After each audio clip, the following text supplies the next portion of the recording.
futur d'una estació de transport intermodal que reunirà trens, metro, interurbà, autobusos, tramvia i que convertirà la ciutat, la Cerdanyola d'avui, en un dels centres neuràlgics més importants de Catalunya.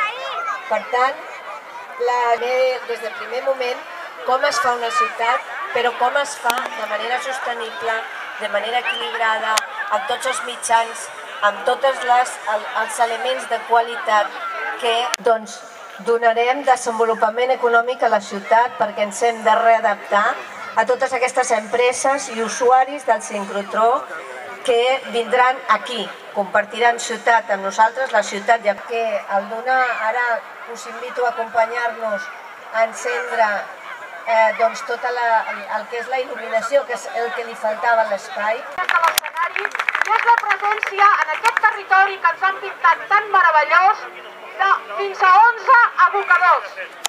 Un que s'està omplint, un per omplir i un de molt perillós que és el de Can Planes, ple de residus industrials que estan causant contaminació del subsòl, del sol, de l'aigua i de l'atmosfera, de l'aire que respirem. I volen construir un parc d'habitatges, fins a 4.000 pisos. I nosaltres diem des de la plataforma Cerdanyola sense abocadors que no es pot fer res fins que no es descontamini, com s'ha descontaminat altres abocadors idèntics o pitjors que aquests.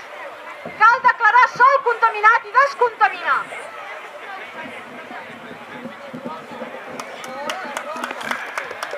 Molt bé, senyores i senyors, els que esteu fent volar estels...